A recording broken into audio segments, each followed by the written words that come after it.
जय हिंद इंजीनियर्स, कैसे हैं आप सब। मुझे आशा है इंजीनियर्स आप सब अच्छे होंगे, खुशहाल होंगे। So engineers, welcome back to my channel. मैं हूं आपके साथ लवतेन गुरिया, सिखाने के लिए आपको estimation and costing. So engineers, क्या आपको पता है बिल्डिंग के बनाने से पहले उसका एक जो एस्टिमेट निकालना होता है, तो वो एस्टिमेट कैसे निकाला जाता है। सो इंजीनियर्स, आज हम जानेंगे कि एस्टिमेशन एंड कॉस्टिंग क्या होती है और कैसे निकाली जाती है, बहुत ही आसान तरीके से प्रैक्टिकल एग्जाम्पल के साथ।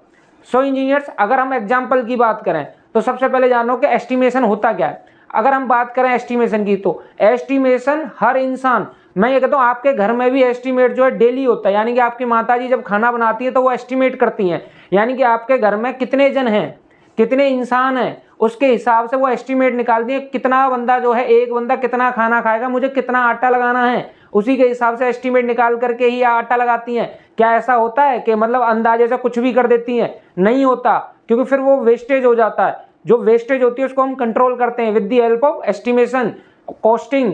ठीक है इंजीनियर्स, अगर हम बात करें सिंपल से तरीके में बात करते हैं, जैसे कि आप मान के चलो आप दिल्ली में रहते हैं, ठीक है, और आपको जो मथुरा आना है गोवर्धन घूमने के लिए।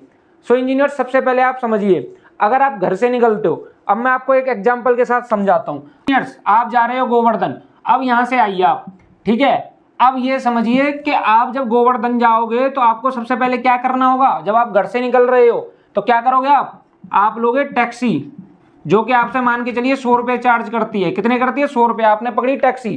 टैक्सी से नेक्स्ट आप कहाँ पहुंचे? Railway station. कहाँ पहुंचे? Railway station.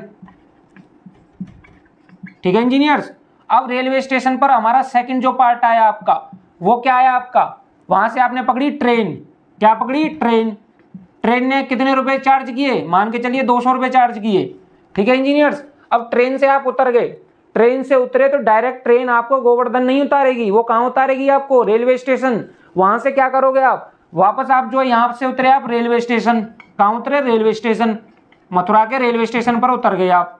ठीक है, जब आप यहाँ उतरे आप डायरेक्ट जो है आप गोवर्धन नहीं जा सकते। आप क्या करोगे? यहाँ से क्या करोगे? आप यहाँ से आप बुक करोगे, या तो ऑटो करोगे या फिर यहाँ से बस पकड़ोगे। तो मान के चलो मैं टैक्सी मान करके चलता हूँ। ठीक है इंजीनियर, यहाँ से नेक्स्ट आपने क्या किया? आपने फिर एक टैक्सी की। ठीक है, आपने फिर एक टैक्सी की जिसने फिर आपसे 100 रुपये चार्ज किए। ठीक है, जो आपको कहाँ सीधा पहुंचा दिए? आपको गोवर्धन पहुंचा दिए। ठीक है, अब यहाँ पर अगर हम बात करते हैं तो सबसे पहले तो देखो आप एस्टिमेशन में अगर हम आइटम की बात करते हैं, एस्टिमेशन में आइटम्स की बात करते हैं, जो आपके आइटम है, आइटम में सबसे पहले क्या आया? टैक्सी। ठीक है, टैक्सी आई आपकी। ठीक है, नंबर 1। सेकंड नंबर पे क्या आया आपका? ट्रेन आया। थर्ड नंबर पे क्या आया आपका? फिर टैक्सी आ गई। ठीक है, मैं ये कहता हूँ टैक्सी या स्लैश ऑटो करके कुछ भी आप मान लो। ठीक है, कुछ ये आया तो आपके ये हो गए आइटम्स।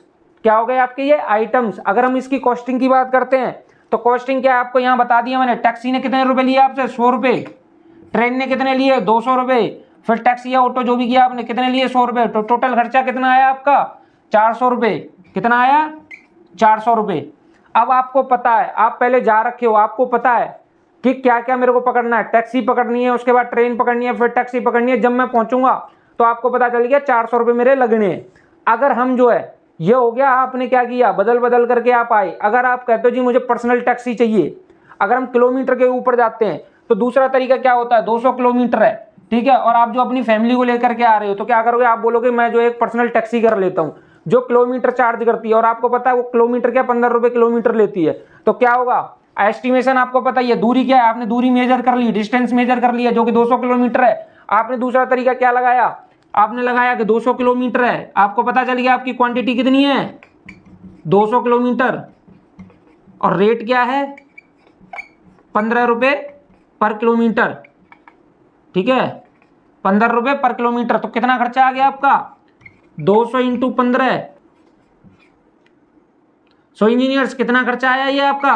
3000 रुपये। कितना आया? 3000 रुपये। तो ये बहुत ही बारीक कॉन्सेप्ट है, ज़्यादा मतलब ये नहीं है कि आपको दिमाग लगाना है, बस इतना जानना है क्वांटिटिफिकेशन करनी है आपको, क्वांटिटीज निकालनी है। रेट आपके पास होंगे, रेट के हिसाब से क्वांटिटी को मल्टीप्लाई कर दो। ठीक है, रेट क्वांटिटी इंटू रेट, क्या आ गया आपका? कॉस्ट आ गई। तो ये हो गई आपकी कॉस्टिंग। एस्टिमेशन में क्या हो गया? क्वांटिटी आ गई। ठीक है इंजीनियर्स, इतना समझ में आ गया। अब मैं आपको जो टेक्निकल वे में थोड़ा सा समझा देता हूँ। सो इंजीनियर्स, मैं अब आपको समझाता हूँ एक टेक्निकल वे में टेक्निकल वे में एस्टिमेशन क्या होता है? एस्टिमेशन जो होता है इंजीनियर्स, वो एक प्रोसेस होता है। अब समझिए आप आसान भाषा में, मैंने भी आपको सब कुछ एग्जाम्पल के साथ बता दिया, रिलेट कर पाओगे आप आसानी से।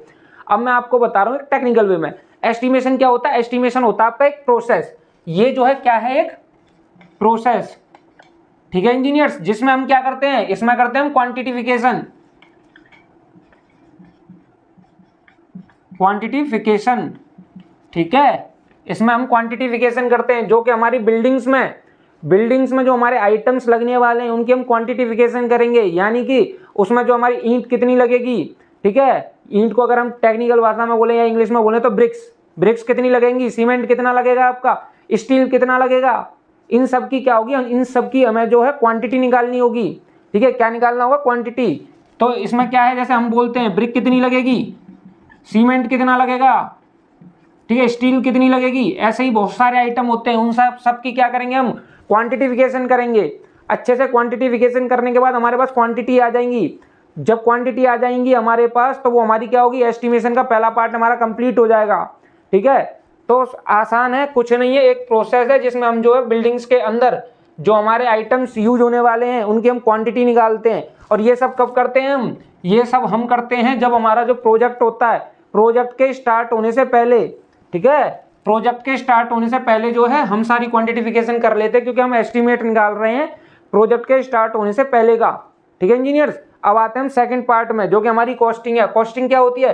कॉस्टिंग भी एक प्रोसेस होता है, प्रोसेस है, ठीक है। इसमें क्या करते हैं हम? इसमें हम क्या करते हैं, जैसे हमारे पास क्वांटिटिफिकेशन आ गई तो इसमें हमें क्या करना होता है? इसमें हमें आइटम्स जो होते हैं उनकी कॉस्टिंग निकालनी होती है। क्या निकालनी होती है इंजीनियर्स?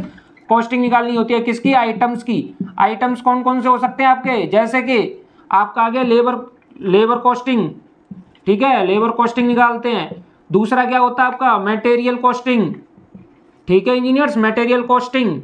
फिर आता है आपका मशीनरी कॉस्टिंग, मशीनरी कॉस्टिंग। और फिर जो लास्ट वन आता है वो होता है आपके ओवरहेड्स, ठीक है, कॉन्ट्रैक्टर प्रॉफिट्स एंड ओवरहेड्स जो होते हैं आपके। यानी कि क्या होता है?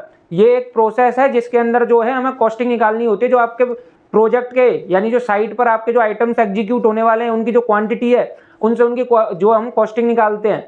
कॉस्टिंग निकालते हैं, जैसे आपका हो गया लेबर कॉस्टिंग हो गई, आपका मटेरियल कॉस्टिंग, आपका जो तीसरा जो है आपका machinery costing, contract profit, overhead, ये सारे क्या होते हैं? इन सब की हमें कॉस्टिंग निकालनी होती है, जो कि हमारा जो है बिफोर, पहले भी मैंने बता दिया है, प्रोजेक्ट के स्टार्ट होने से पहले ही हमें निकालना होता है, ठीक है इंजीनियर। इसका हमें जो एक एग्जैक्ट ब्रेकअप बना के देना होता है कि हम जो सारी क्वांटिटिफिकेशन करके जो हमारे, या तो हम जो DSR से रेट लेते हैं या फिर मार्केट रेट लेते हैं, ठीक है, उसके हिसाब से हम जो उसको क्वांटिटी इंटू में रेट, यहाँ बता देता हूँ मैं, जो आपके ऊपर में क्वांटिटी आई, क्वांटिटी इंटू में जो रेट है क्या होगा? इज इक्वल टू कॉस्टिंग, ठीक है।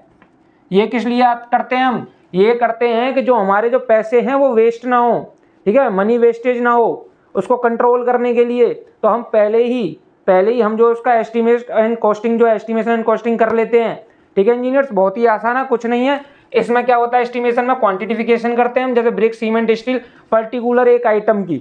इधर क्या करते हैं? उसकी जो हम जो है कॉस्टिंग निकाल लेते हैं। यानी कि एक आइटम ब्रिक वर्क है, समझो एक ब्रिक वर्क है, ब्रिक वर्क में हमारी ईंट कितनी लगनी है, सीमेंट कितना लगेगा, उसकी कॉस्ट दोनों की, लेबर कितनी लगेगी उसे करने में, मिस्त्री कितना लगेगा उसे करने में, कॉन्ट्रैक्टर का जो प्रॉफिट होता है, मशीनरी कितनी लगेंगी, मोटार बनाने में क्या लगेगा, इन सब का टोटल बना करके हम एक आइटम बना लेते हैं, एक आइटम की कॉस्ट निकाल लेते हैं, ठीक है इंजीनियर। आपको अच्छे से समझ में आ गया? इसका एक ब्रेकअप बना लेते हैं अच्छे से। किसी दिन हम जो है आपको जब रेट एनालिसिस पढ़ाएंगे तो इसका पूरा जो कंप्लीट हम जो है आपको डिस्क्राइब करेंगे कैसे करना होता है, ये कैसे करते हैं, ठीक है इंजीनियर। अब इससे आगे बढ़ते हैं हम। Types of costing. कॉस्टिंग कितने टाइप की होती है? कॉस्टिंग जो होती है आपको 5 टाइप्स की मिलती है। कितने? 5 टाइप्स की, ठीक है। जो पहला टाइप होता है वो कौन सा होता है आपका? वो होता है आपका प्रिलिमिनरी एस्टीमेट, प्रिलिमिनरी एस्टीमेट, ठीक है इंजीनियर्स। सेकंड होता है आपका, सेकंड जो होता है वो होता है आपका प्लिंथ एरिया, या फिर हम कह सकते हैं कवर्ड एरिया, ठीक है, कवर्ड एरिया एस्टीमेट भी कह सकते हैं, कवर्ड एरिया एस्टीमेट। और जो थर्ड होता है आपका वो होता है आपका क्यूब एरिया एस्टीमेट, ठीक है इंजीनियर्स। चौथा होता है आपका डिटेल एस्टीमेट, डिटेल एस्टीमेट। और जो पांचवा होता है इंजीनियर्स, पांचवा होता है आपका लास्ट वन रिवाइज्ड एस्टीमेट। कौन सा होता है आपका? Revised estimate. सबसे पहले समझिए, ये जो प्रिलिमिनरी एस्टीमेट होता है ये क्या होता है? ये होता है हमारा जब कंस्ट्रक्शन, यानी कि हमारे जो प्रोजेक्ट है उसका जो कंस्ट्रक्शन अभी शुरू नहीं हुआ उससे पहले जो हम रफ एस्टीमेट निकालते हैं, उसके लिए जो हम क्या करते हैं?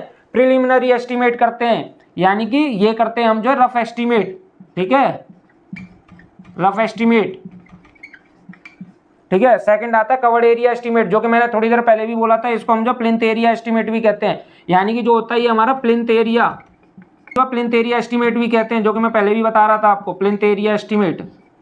ठीक है इंजीनियर्स, ये क्या होता है? ये जो है आपका जो कवर्ड एरिया होता है, यानी जो प्लिंथ एरिया बोल सकते हो आप, उसके बेसिस पर किया जाता है। यानी कि इसको हम बोल सकते हैं दूसरे तरीके से, जो बिल्टअप एरिया होता है आपका, बिल्टअप एरिया के बेसिस पर होता है ये एस्टीमेट जो है। ठीक है, इसके बाद आता है आपका क्यूब एरिया एस्टीमेट। ये जो होता है ये वॉल्यूम के बेसिस पर होता है आपका, वॉल्यूम के बेसिस पर होता है। ठीक है इंजीनियर्स, किसके बेसिस पर होता है? वॉल्यूम के बेसिस पर। आपका जो मटेरियल होता है उसका जो वॉल्यूम निकाल लेते हैं, वॉल्यूम निकालने के बाद उसके बेस पर जो हम इसका एस्टीमेट निकालते हैं। फिर होता है आपका डिटेल एस्टीमेट। ये जो होता है ये एक एक्यूरेट एस्टीमेट होता है, ये जो है एक्यूरेट एस्टीमेट होता है। ठीक है, इसमें क्या होता है, आप जो एक्यूरेट जो है आप अपनी जो क्वांटिटी निकालते हो इनटू में रेट करते हो। डिटेल एस्टीमेट एक एक्यूरेट एस्टीमेट होता है, ये रफ एस्टीमेट नहीं होता। ठीक है, ये आफ्टर प्रिलिमिनरी एस्टीमेट के बाद बनाया जाता है ये वाला। फिर आता है आपका रिवाइज्ड एस्टीमेट। रिवाइज्ड एस्टीमेट क्या होता है इंजीनियर? जब आपका जो बजट होता है, यानी कि जो बजट बढ़ जाता है, यानी आपने जो बजट सोच करके चले हो और उसके बाद वो बजट बढ़ गया, तो उसके बाद आप जो रिवाइज्ड एस्टीमेट निकालते हो। क्या होता है? जब आपका बजट जो है एक्सीड करने लग जाता है, ठीक है, बजट जो है एक्सीड करने लग जाता है, उसके बाद में हम जो है रिवाइज्ड एस्टीमेट निकालते हैं, यानी कि इसको बोलते हैं हम एक अपडेटेड एस्टीमेट। ठीक है इंजीनियर्स, यानी कि जब आपका बजट बढ़ जाएगा तो हम जो एक अपडेटेड एस्टीमेट निकालते हैं, जिससे हमें पता चलता है कि कितनी कॉस्ट हमारी बढ़ रही है। सो इंजीनियर्स, मैंने जो यहाँ पर आपको बहुत ही आसान तरीके से आपको जो है एस्टिमेशन एंड कॉस्टिंग जो है अच्छे से समझाया है। अगर आपको हमारी ये क्लास अच्छी लगी है तो लाइक कीजिए, अपने फ्रेंड्स के साथ जो है शेयर कीजिए। ठीक है, और हमारे चैनल को सब्सक्राइब कीजिए और घंटा दबाना मत भूलिएगा, क्योंकि आने वाली जो हमारी क्लासेस होंगी, जो नॉलेजेबल वीडियोज हैं, वो आपसे मिस ना हो। सो इंजीनियर्स, बने रहें हमारे साथ। Thank you for watching. जय हिंद, जय भारत।